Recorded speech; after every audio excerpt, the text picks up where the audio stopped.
नमस्कार दोस्तों तमिलनाडु की प्रसिद्ध कपालेश्वर मंदिर से 3 प्राचीन मूर्तियां चोरी हुए 2 दशक हो चुके हैं, लेकिन पुलिस आज तक मूर्तियों का पता नहीं लगा पाई है।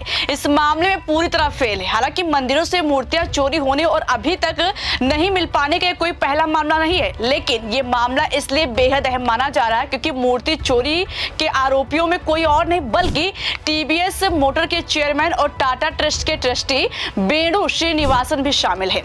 हैरानी की बात है कि ये केवल आरोपी ही नहीं बल्कि इस मामले में अपनी गिरफ्तारी से बचने के लिए उन्होंने मद्रास हाई कोर्ट में अंतरिम जमानत याचिका भी दायर की थी, जिसके बाद कोर्ट से उन्हें अग्रिम जमानत मिल गई थी। ये मामला सुप्रीम कोर्ट के दहलीज तक गया, मगर वहां पर मामलों की सुनवाई लंबित है, इसलिए पुलिस सवालों के कटघरे में है।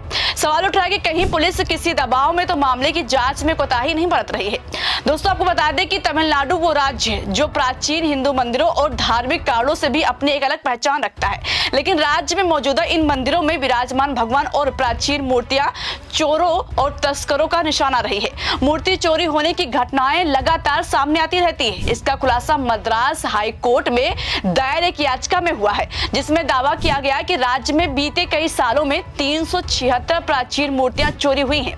376 मूर्तियां चोरी होना छोटी बात नहीं है। 2025 में एक रिपोर्ट सामने आई थी जिसमें दावा किया गया था कि साल 1992 और 2017 के बीच 387 मंदिरों से 1204 मूर्तियां चोरी हुई है। उस पर भी सबसे हैरानी वाली बात यह है कि मूर्ति चोरी के मामले में नामी उद्योगपति वेणु श्रीनिवासन का नाम भी आरोपियों के तौर पर सामने आया और बीते करीब 7 साल में इस मामले की जांच के नाम पर खाना पूर्ति हो रही है। यानी सिर्फ जांच की बात की जा रही है, लेकिन असल में खाना पूर्ति के लिए।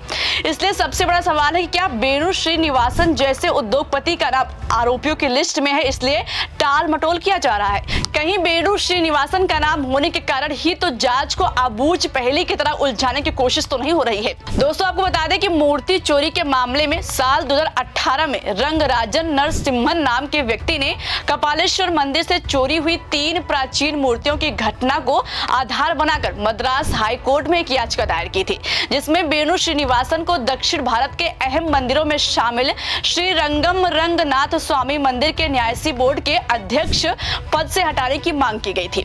हालांकि अदालत ने इस पर क्या फैसला लिया इसकी जानकारी तो स्पष्ट नहीं हो पाई, लेकिन फिलहाल श्री रंगम रंगनाथ स्वामी मंदिर के न्यासी बोर्ड के अध्यक्ष के पद पर एस गणनशेखरन तैनात हैं। वहीं 28 नवंबर 2018 को मद्रास उच्च न्यायालय ने टीवीएस मोटर के चेयरमैन वेणु श्रीनिवासन को मूर्ति चोरी से जुड़े मामले में अग्रिम जमानत दे दी थी। हालांकि उस समय ये मामला लाइमलाइट में आ गया था। सवाल उठने लगा था कि देश के इतने बड़े उद्योगपति को अपनी गिरफ्तारी का डर क्यों सता रहा था। दरअसल ये मामला मयालमपुर के प्रसिद्ध कपालेश्वर मंदिर की प्राचीन मूर्तियों के लापता होने से जुड़ा हुआ है। मामले की जांच कर रही तमिलनाडु पुलिस की सीआईडी आइडोल विंग ने वेणु श्रीनिवासन को भी आरोपियों की सूची में शामिल किया था, यानी वो इस मामले में आरोपियों की लिस्ट में आ गए। उनको इस मामले पर न्यायमूर्ति आर महादेवन और जस्टिस पीडी ओडीके सावलू की बेंच ने अग्रिम जमानत दे दी थी। हालांकि इस जमानत का पुलिस ने विरोध किया था, लेकिन तब अदालत की तरफ से कहा गया कि अगर कभी भी ठोस सबूत मिलते हैं तो आप अदालत से उनकी जमानत रद्द कराने के लिए संपर्क कर सकते हैं।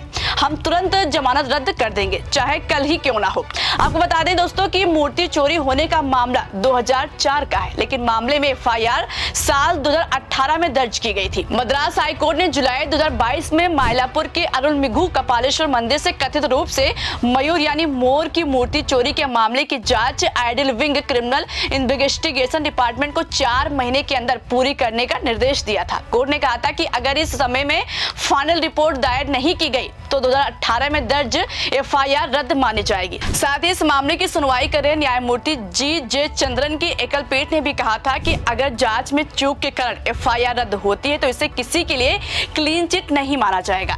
जब भी चोरी हुई मूर्ति मिलती है या ऐसा कोई साक्ष्य सामने आता है जिससे विश्वास हो कि मूर्ति को गुप्त रूप से बदला गया था, तो जिम्मेदार लोगों पर अभियोग चलाया जा सकता है। दोस्तों, कोर्ट ने यह भी कहा था कि जिस तरह से मूर्ति चोरी होने से हर भारतीय नागरिक चिंतित है, उसी तरह कोर्ट हमारी सांस्कृतिक धरोहर और मंदिरों से चोरी हुई मूर्तियों को लेकर चिंतित है। यानी कोर्ट इस बात को लेकर चिंतित है कि खोई हुई मूर्तियां वापस मिलेगी या नहीं। साथ ही कोर्ट ने कहा था कि इस मामले में वेणु श्रीनिवासन तक को नहीं बख्शा गया, उन्हें भी आरोपी के रूप में नामित किया गया है। दोस्तों, ये बात कोर्ट ने तो कह दी, लेकिन सबसे ज्यादा हैरान करने वाली बात है कि तमिलनाडु पुलिस के पास से मूर्ति चोरी के मामले की 41 एफआईआर दर्ज फाइलें गायब हो गई हैं। जी हाँ दोस्तों, ये बात झूठ या अफवाह नहीं है, बल्कि सुप्रीम कोर्ट ने राज्य में मूर्ति चोरी से जुड़े मामलों की सुनवाई के दौरान इसके बारे में तमिलनाडु सरकार से स्पष्टीकरण भी मांगा था। जो फाइलें गायब हुई हैं, ये सभी फाइलें एक पुलिस थाने से गायब नहीं हुई हैं, बल्कि कई थानों से गायब हुई थी। इसलिए सवाल और गहराता जा रहा है कि क्या किसी को बचाने की कोशिश की जा रही है। इसी से अंदाजा लगाया जा सकता है कि पुलिस चोरी हुई मूर्तियां तलाशने में फिसड्डी साबित हुई है। इन मामलों में दर्ज एफआईआर तक को सेफ नहीं रख पा रही है। जब फाइलें नहीं संभाल पा रही है तो किस तरीके से जांच कर रही होगी। दोस्तों, आपको बता दें कि 2022 में अप्रैल के महीने में मद्रास हाई कोर्ट के तत्कालीन मुख्य न्यायाधीश मुनीश्वर नाथ भंडारी और जस्टिस डी भरत चक्रवर्ती की बेंच ने तमिलनाडु पुलिस को मयूर मूर्ति के गायब होने के मामले की जांच पूरी करने का निर्देश दिया था। इसके बाद तमिलनाडु सरकार ने अदालत को बताया था कि उसने इस मामले की जांच के लिए रिटायर हो चुके जस्टिस के वेंकट रमन की अध्यक्षता में एक तथ्य जांच समिति गठित की है, लेकिन मामले की जांच रिपोर्ट के बारे में कोई जानकारी नहीं है। हैरानी की बात यह भी है कि इस मामले में आगे हुई जांच और उसकी स्थिति के बारे में भी कोई सार्वजनिक दस्तावेज या जानकारी कहीं उपलब्ध नहीं है। ऐसे में एक बार फिर सवाल उठ रहा है कि क्या प्रभावशाली लोगों से जुड़े मामलों में भारतीय न्याय तंत्र कुछ ठोस करने में असक्षम है।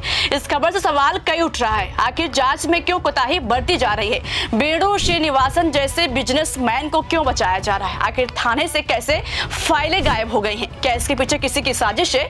ये सारे सवाल बने हुए हैं। फिलहाल दोस्तों, इस खबर पर आपको क्या लगता है, कमेंट करके हमें जरूर बताइएगा। मेरा नाम शिवानी पांडे और आप देख रही है 4PM। नमस्कार।